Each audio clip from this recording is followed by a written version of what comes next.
Dag, een data- en tech-gedreven toekomst van Flex. Dat is het thema van dit onderwerp en ik kan me eigenlijk geen spannendere en betere titel bedenken dan de laatste webinar van deze HR Tech en Flex dag in de webinarweek. Want dat gaan we bespreken zo meteen. En dat doe ik natuurlijk niet, maar we hebben een mooie gast hier zo meteen. Dat is Kevin Akeroyd, de CEO van Pro Unlimited. En Pro Unlimited is misschien nog niet zo'n hele bekende naam voor jullie. Maar dat is het bedrijf waar de Brainnet onderdeel van uitmaakt ondertussen. Na de acquisitie of de opname eigenlijk van Brainnet in de Pro Unlimited familie eerder dit jaar. Dus vandaar dat wij zo meteen even overschakelen. Zowel naar San Francisco als naar het Engels om Kevin het woord te geven. Nou, leuk dat jullie er in ieder geval waren. En laat me nog even noemen dat dit natuurlijk onderdeel is van de brede webinar week. Waar we vandaag, of dit het laatste webinar is, maar we morgen natuurlijk weer verder gaan. Heel actueel ook om het over de schaarste op de arbeidsmarkt te hebben en hoe je daar met recruitment een oplossing voor kan geven. Zijn we vrijdag weer terug en dan gaan we het over total talent acquisition en total talent management hebben. En wat nou precies het verschil tussen die twee begrippen is, komt denk ik in die webinars ook uitvoerig aan bod. Nou, genoeg daarover en genoeg mij in beeld. We gaan snel overschakelen naar Kevin. Good morning, Kevin. Good morning. Thank you very much for having me today. Yeah, thank you for having you in the show here. It is an inconvenient time for you. It's 5:30 in San Francisco, very early in the morning. But I haven't even had my first cup of coffee yet, but that's okay. I'm ready to go. Mm-hmm. Nice. Okay. You will give a presentation about maybe 15-20 minutes. All the viewers, please ask your questions during the webinar that we can discuss after the presentation. But before the presentation starts, Kevin, I ask it everybody that comes here at the webinar week. We have 1.5 year COVID, which completely changed the way we work. Maybe we are getting back to normal. But what are your thoughts on this strange period where you have acquired Brainnet, but you told me you have never been into Holland to even meet the owners in live from Brainnet. So it must be a funny period. It is. A strange period. It is different for me.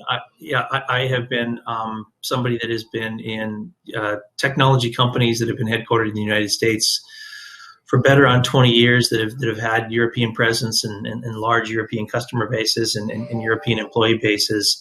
And I'm used to going to Europe every month, to see partners or customers or acquisitions or go to events. So for me to be almost 2 years in and to want to have even taken a job, because I've been with Pro and in the industry for about 15 months now, to take a job 100% digitally, right? No travel or no meeting, to go through the process of acquiring companies like Brainnet and Cheba and I did this 50 times, but to acquire a company, never having been over there and met the people or been in place, and now to be running the business and still not having been. So it has been a different adjustment time, but the good news is it's worked. And as you and I shared, it looks like things are lessening a little bit. So I'm looking forward to getting back over there, and I'm very much looking forward to getting over to the Netherlands and finally meeting almost 300 employees that we have over there, Brainnet family.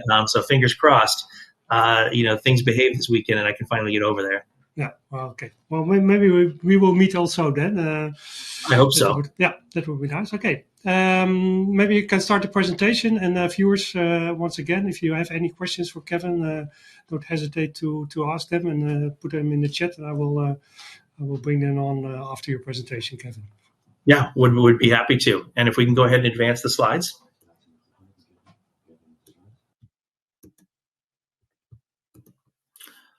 This is, I prepared a discussion today on the global trends in contingent workforce management.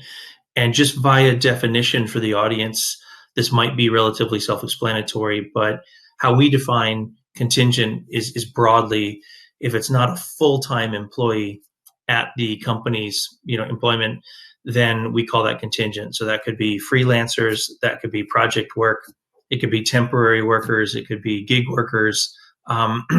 If it's not full-time employee, we call it contingent. And that's what I'm going to address today. So if we can go to the next slide. It certainly has been, as we just talked about, it's been a very interesting last couple of years. The shift from full-time employees to non-full-time employees or contingent certainly did not get created by the pandemic or by COVID. That shift was rapidly happening already. Did the last year and a half of the pandemic accelerate it?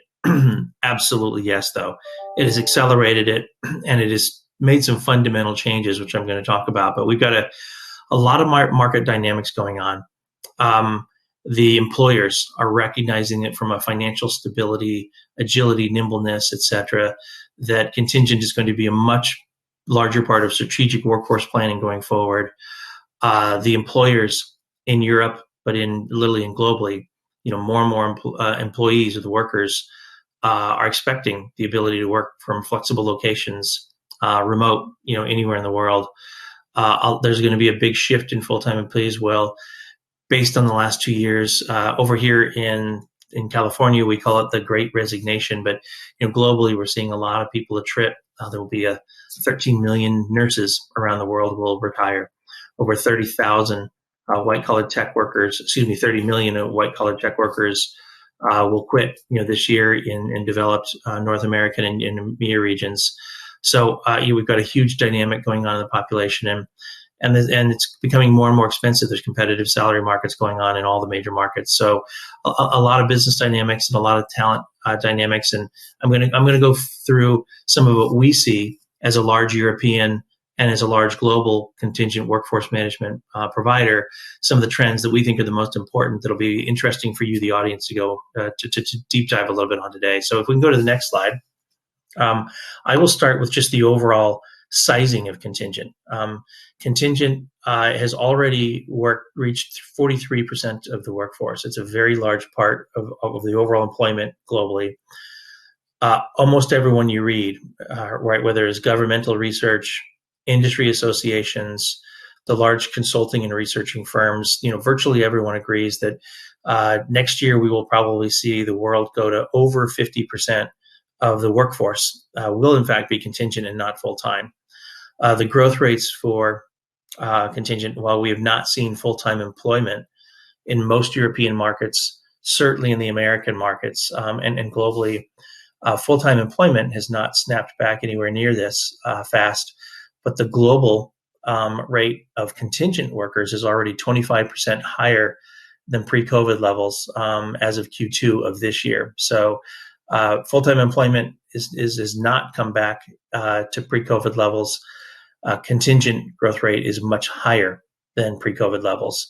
More and more talent pools, the workers themselves are only interested in contingent. So what we call over here digital natives, the younger, Gen Z, tech-focused folks, there's a whole crop of millions of workers that really want the flexibility, want the rapid skilling, want the diversity, and they will only take jobs. They'll take a 6 or a 9 month assignment, then they'll go do something else. They'll go skiing or traveling or some side business, and then they'll come back and do another job. You've got the second parents.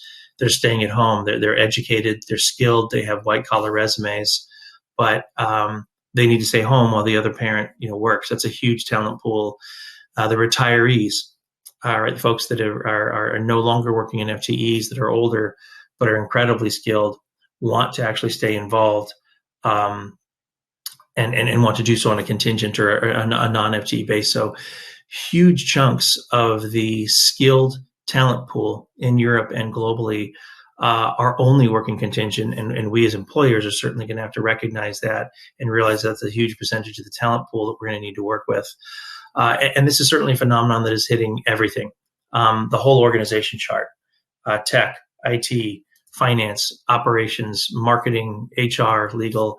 It's the whole org chart, and it's the white collar specialty skills. It's not just the shift worker. It's not just the light industrial worker. It's not just the gig worker.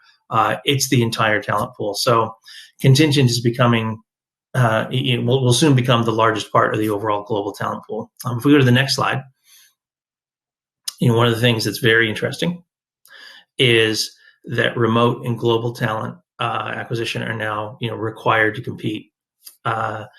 the the workforce continues to demand more and more. And again, this varies country by country in each region. So there's no way to paint a global number here or even a European specific country.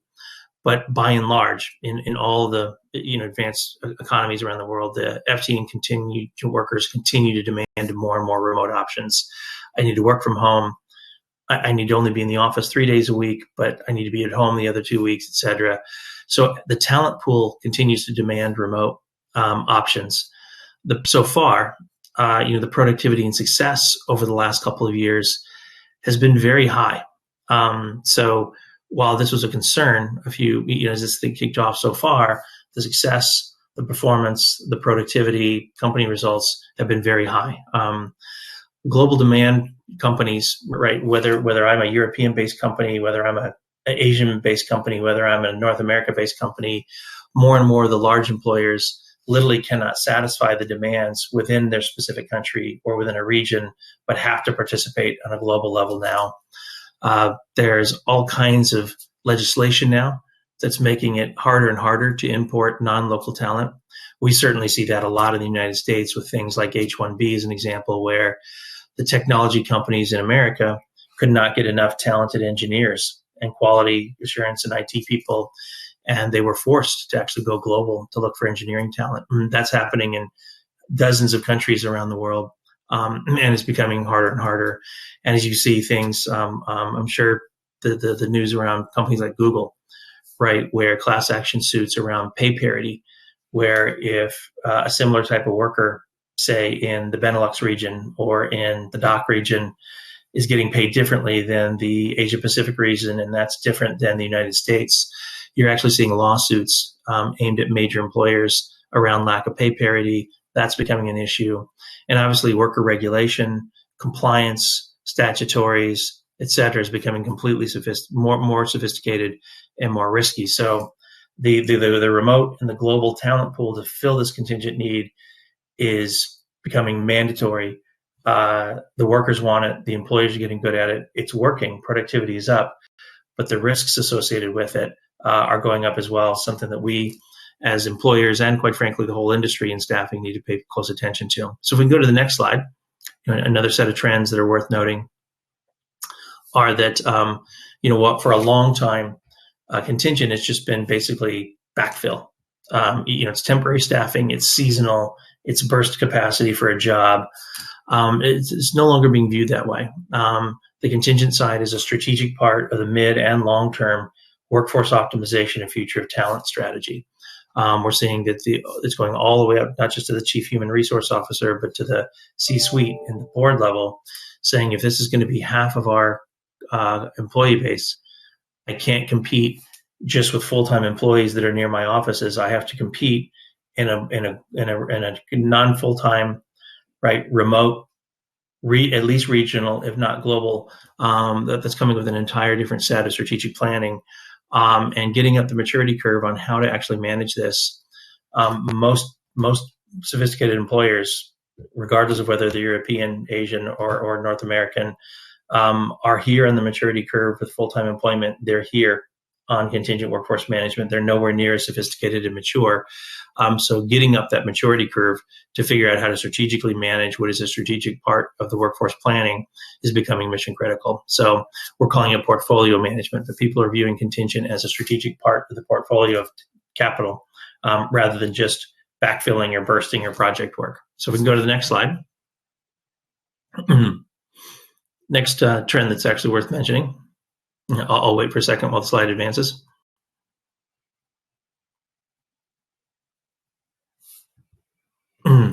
It's a big financial impact. I call it driving earnings per share. The spend on contingent workforce now is over $5 trillion globally. It's climbing. It is growing double digits. From everything we can tell with all our industry analysis, this is over $1.5 trillion US dollars. Forgive me for using US dollars, but over $1.5 trillion in US in Europe specifically on contingent workforce. So you're seeing also, because that is such a large part of the expense of the P&L on a company. And it is very widely acknowledged that there's double-digit waste. There's 10, 15, 20, 25% waste. So a large employer could have $5 billion US in contingent workforce spend. There's 20% waste in there. That's $1 billion US that I could take out of my cost structure, and that will literally drive my earnings per share. It will drive my enterprise value. It will drive my stock price. So you're seeing the procurement office, the chief procurement officer, you're seeing the chief financial officer come hand in hand up with HR to co-own this issue, given the dollars involved. And it's about quality, cost, and speed. So it's always been about employee quality. It's always been around the speed, right, with which I need to go fill the valuable talent. And now there's very much a cost all the way up to the CFO being so. And there's a lot of change management required in most corporations to actually realize the opportunity. A large European employer could have hundreds of, if not thousands, of individual hiring managers hiring at whatever rates they want to, right, with whatever they do. The notion of global rate cards, global compliance around what I pay for this type of work in this country, right, at these rates for this experience set, that really isn't mature. It hasn't been standardized, but it is becoming very mature, and people are applying their strategic sourcing and procurement disciplines everywhere else in the corporation over here into contingent workforce as well. So we go to the next slide.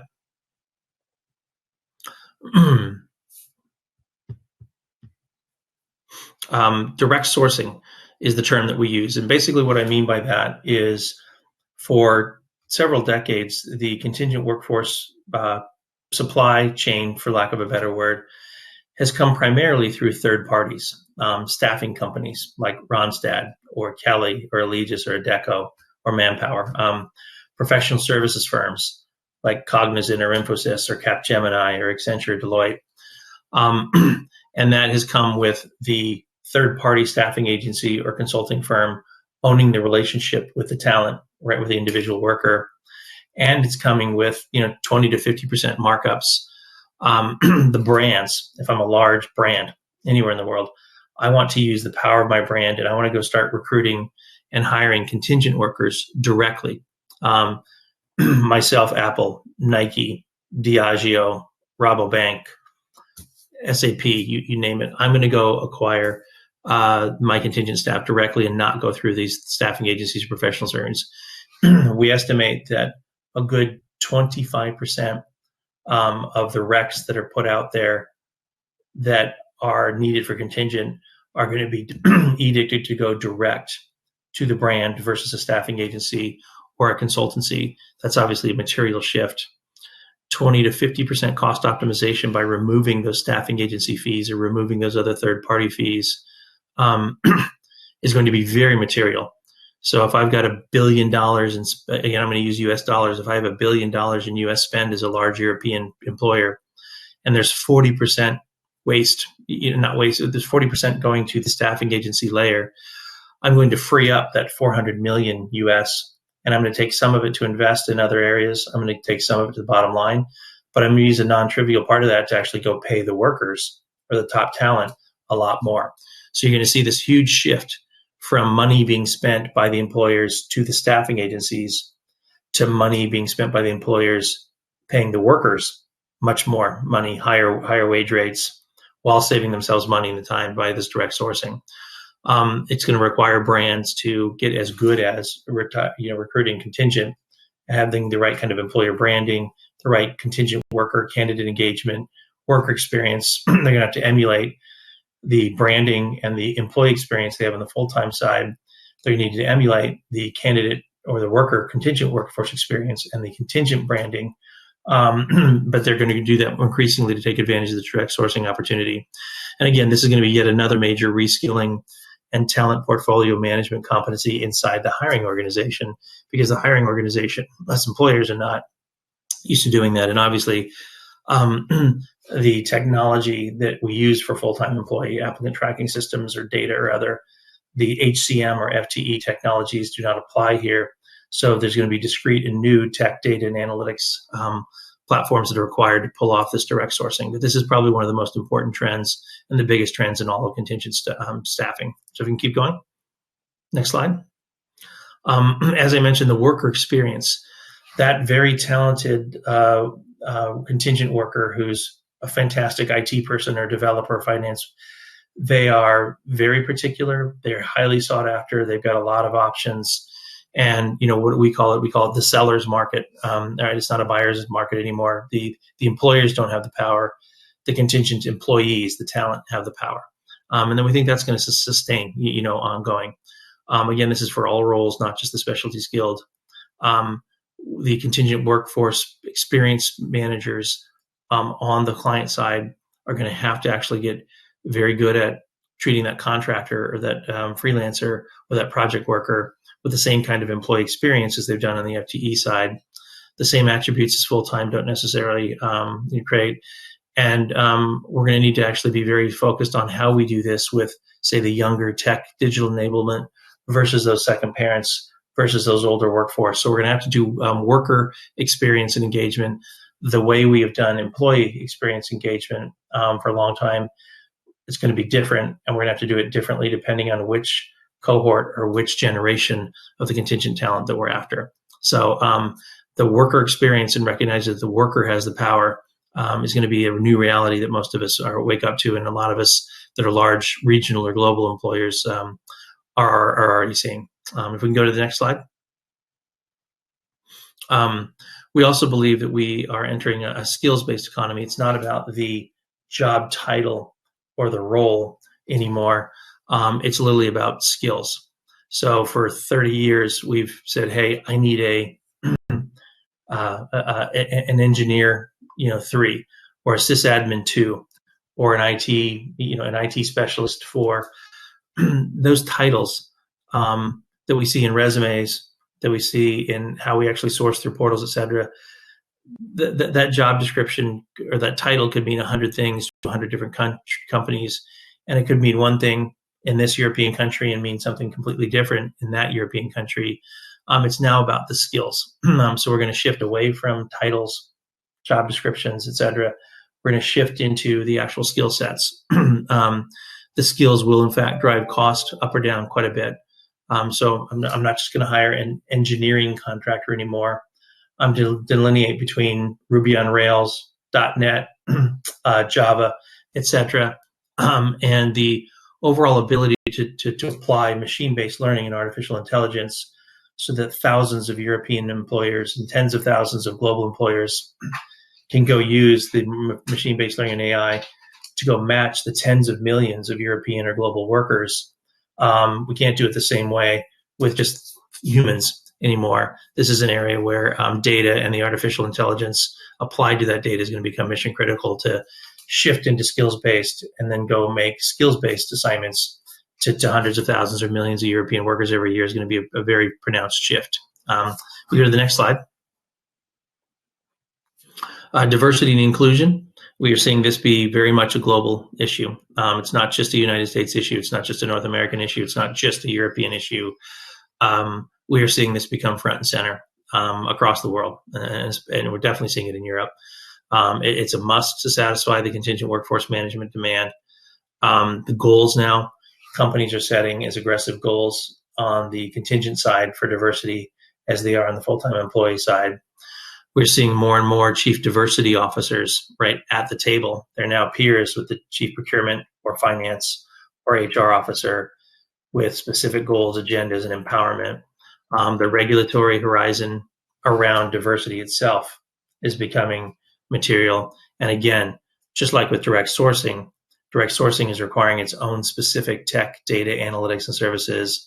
Satisfying diversity and inclusion in contingent is also requiring its own discrete tech, data, analytics, and services. So I'm sure everyone in here is feeling this, but it's just getting started. We think that this is becoming from important to mainstream and mission critical. So we can go to the next slide. And we think the tech transformation, tech transformation has been, we've been through it a lot on the full-time employee side. So we think we're going to see what I'm going to call in a moment point solutions to suites. Analytics intelligence and data-driven are going to become table stakes. the machine-based learning and artificial intelligence has real applications. It's not just fluff and marketing, and interoperability with the other HRIS or procurement or ERP systems is going to be critical. So we can go to the next slide. I'll just stress a little bit more about what I mean there. And this one's interesting is, I like to say history repeats itself. We've gone from the employer trying to satisfy this big, sophisticated, important demand with dozens of small little companies that do a little piece of what they need. But they don't do everything. They're not global. They're not pan-European. They're not at scale. And what you see is that shifts over time. So for decades, the head of sales, worked with 10 or 15 different small providers. Now they're by one CRM platform, from Salesforce or Microsoft. It happened with the CMO and MarTech. I went from dozens of point solutions. Now I buy one marketing tech platform from an Adobe or Salesforce. It even happened in human capital management, in HR, right on the full-time employee side. I used to work with dozens of small little HCM applications. Now I work with one platform from people like Workday, or others. And the exact same thing is now happening in contingent workforce. Now the contingent is now 50% of all work. It's $5 trillion and glowing. It's risky. It's compliant fraud, et cetera. We're going to watch contingent go through the exact same point solutions to platforms shift that the HR side did. We go to the next slide. This is just a kind of a bit of an articulation. You're going to see the contingent workforce management platform become a system of record. It's not going to be a little bit done in HCM and a little bit done in ERP and a little bit done in procurement and a little bit done in employee experience. The contingent workforce platform is a system of record now, and it needs to be highly interoperable with all these other SORs. So definitely going to start to see this trend hit. If we go to the next slide, you're seeing players. Staff augmentation is one thing. Statement of work is one thing. Direct sourcing is one thing. Diversity inclusion is one thing. It's a very fragmented contingent need. And then what companies need, right? They need MSPs, but they also need SaaS applications. They also need data. They also need intelligence and analytics. They also need payroll and compliance, et cetera. So again, if I'm an enterprise that, again, regardless of where I am in the world, I'm having to work in this highly fragmented environment. But as companies roll out in advance and start building true platforms, if you can go to the next slide, that will enable you to do all of this across the whole needs of contingent and across all the capabilities. And I'll wait for the slide to advance for a sec. Here on this one. Actually, yeah, so I forgot I put this one in here. This is just how fragmented this landscape is. If we can go ahead and build through this, Martine, that'd be great. I forgot that this thing built, but if you can build all the way through, it'll just show, to kind of make the point, just how incredibly fragmented this solution landscape is. So if you're a hirer, right, if you're an enterprise that's looking to hire, this is what you have to deal with. Boy, where do I start, right, with company, which country, which set of jobs, right, which function, et cetera. This is the fragmented point solution landscape that I'm looking at. And then if you go to the next slide, again, forgive me for that, Martine. And this is not an advertisement about Pro whatsoever. It's just companies like Pro, and there certainly will not be more just Pro, but it'll be a lot of them. The hiring enterprise is going to need a platform to whether that is pan-European or whether that is global. I'm going to shift to enabling platforms that do most of all of the requirements I have, rather than deal with 10, 11, 15 point solutions, which were illustrated on the private side. So you're going to see a big shift in the actual hiring enterprise from these point solutions to the platform on the technology side. Let's go to the next slide.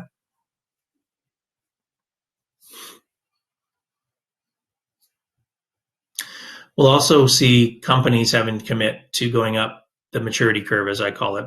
Companies are going to have to actually get their culture and their leadership engaged. This can't just come from talent mobility or HR. The whole company and the C-suite is going to have to mature. The talent mindset that contingent is as important. It needs to be managed the same way full time. Measurement, business objectives, right? KPIs, the underlying process and governance, compliance, business processes, best practices, et cetera. And the data and the analytics to tell us how we're doing. Most companies are in this stage 1, stage 2, and not only are you going to see a shift from platform point solutions platform, you're going to see companies that have committed to getting from stage 1 to stage 5 in full-time employment HR are going to need to commit and are committing to go from stage 1 to stage 5 on the contingent side. So that you're going to see it, as I've talked about, it's not just a technology issue, it's an organizational maturity issue. And forgive the eye chart here. We like to show a bunch of those, but the point is companies are going to need to actually go up the curve in many ways to get sophisticated here. If we go to the next slide. Tech will enable the journey. That's about it. We will see companies utilize all those tools and be able to actually very methodically look at where am I along each one of those matrices and what do I need to deploy. So this can be a slow, measured, calculated approach where I phase things in. It doesn't have to be this big bang, go from 0 to 100. It will be staged as companies go well. So we go to the next slide. And, kind of the final is just, what do hiring enterprises need to focus on? There's going to be new skills and new knowledge and new staff on your end to manage this complex world. There's a lot of new technology and data and analytics solutions to go figure out, to learn, to get expert on, and to manage. Again, as I mentioned, there's already a complex compliance, regulation, pay parity, work council, right, et cetera, trends issue. This is going to get more and more complex. You're going to need to make that data analytics and intelligence commitment. But then the good news is the expertise is there. So we encourage all the audience to look for the expertise where it exists, because it is there. So go get it and help up the maturity and help up the learning curve to go tackle this very huge opportunity, but also a very complex and challenging one. So that was about it as far as the trends that I wanted to cover about what's going on here on the 50% of the world that is contingent instead of FTE HR. So I'll pause there and see if there's any questions or comments.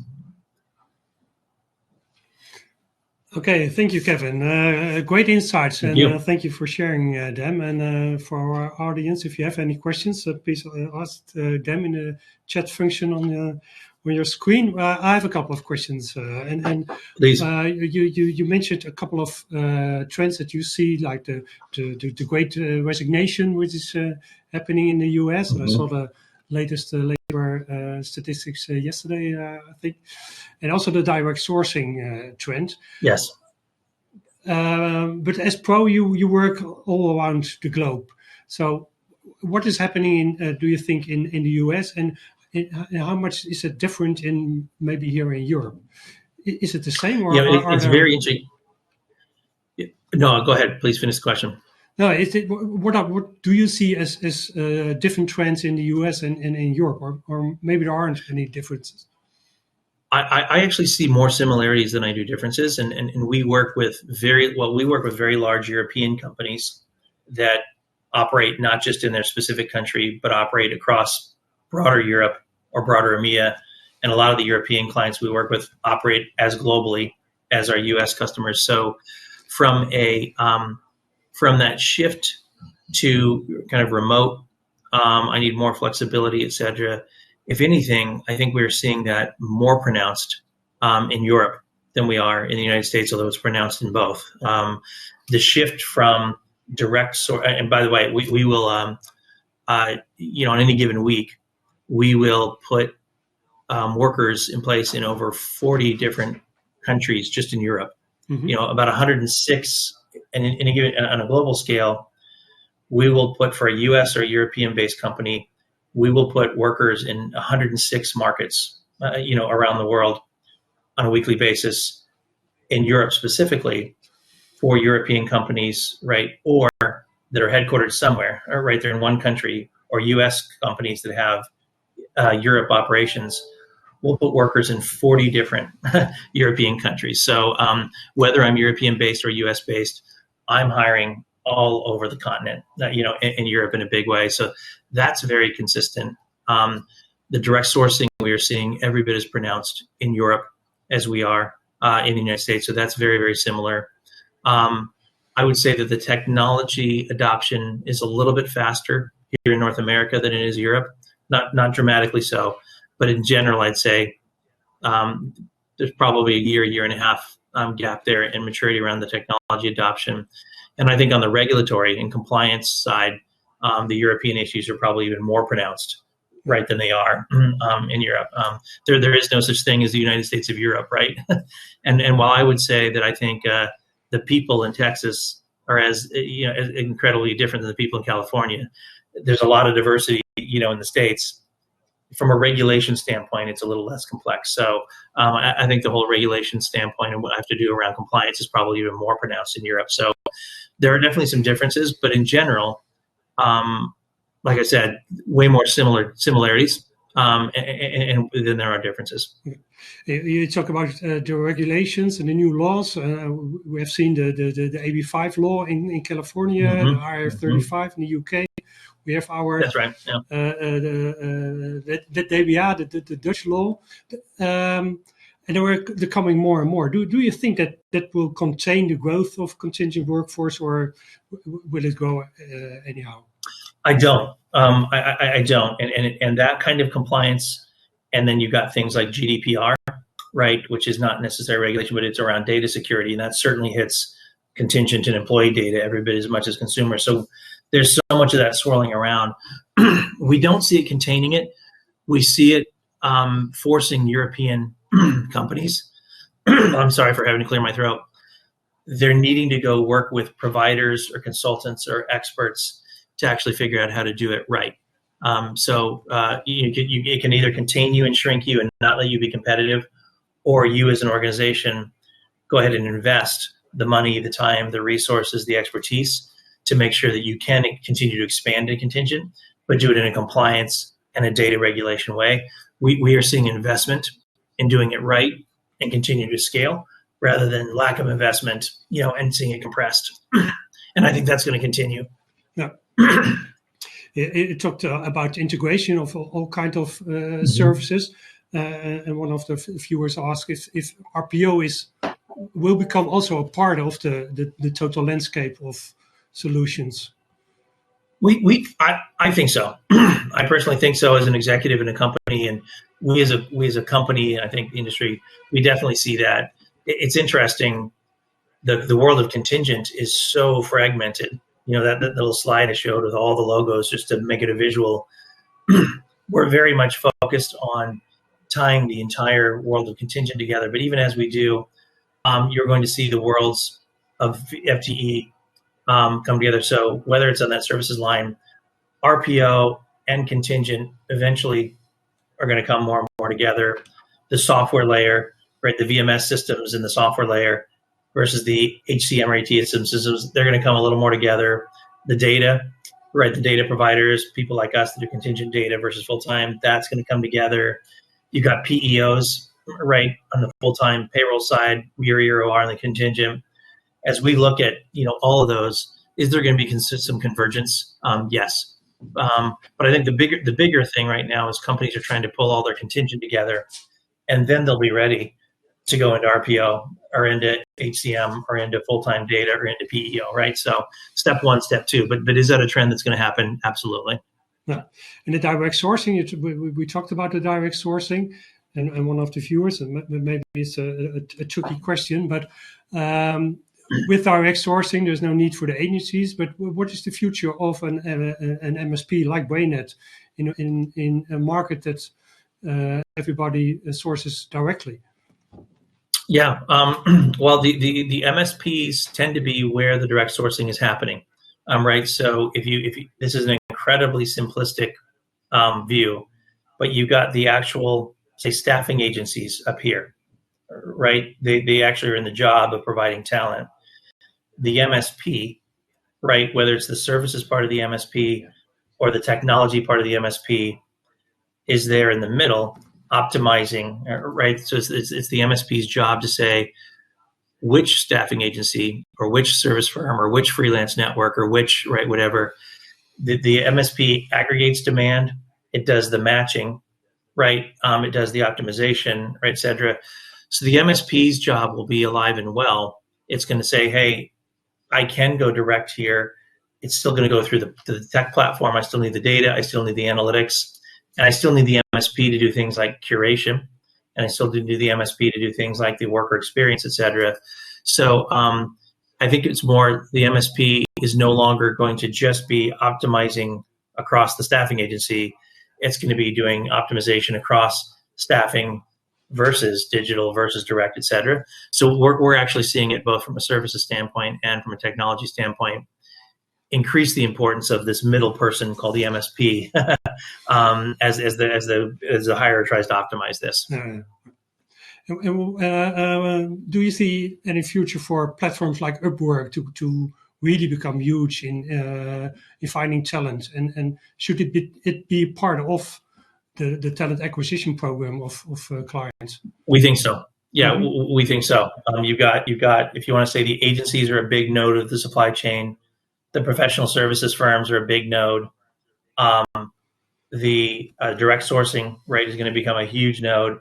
And then these digital platforms, right, networks, talent clouds, freelance management systems like a Fiverr and Upwork, they're going to be a big important node of the supply chain to be optimized, right, just like the staffing agency or just like the professional services firm. So we see them as another big chunk of the supply chain that is going to be very important, very relevant. And quite frankly, that's going to feed not just contingent, it's going to feed contingent direct sourcing, pools, et cetera. So we view them as an important part of the supply chain. Yes. Okay. I think that we have at the end of the session. Thank you again, Kevin, for sharing your thoughts, and thank you for all the viewers that have been watching today to your presentation. And maybe we'll see you next time live here at the conference. I hope so. As you know, we've got hundreds of employees there in the Netherlands, thanks to the Brainnet folks joining the family earlier this year, and I can't wait for the COVID restrictions to be lifted so that I can actually get out there, and hopefully we will meet in person soon, and hopefully I'll be lucky enough to meet some of your audience in person in a future trip as well. So we're honored to be in the program, and thank you very much for the opportunity to speak today. Okay, more than welcome. Dank u wel, kijkers, voor jullie aanwezigheid. We sluiten hierbij af voor vandaag. Morgen zijn we natuurlijk weer terug op de webinarweekdag met succesvol werven in een krappe arbeidsmarkt. En dan komen we vrijdag weer op een onderwerp wat we net ook aan bod kwam, namelijk Total Talent Acquisition. En hele mooie programma's nog. Wie weet dat ik jullie daar zie. En in ieder geval bedankt voor jullie aanwezigheid en tot ziens.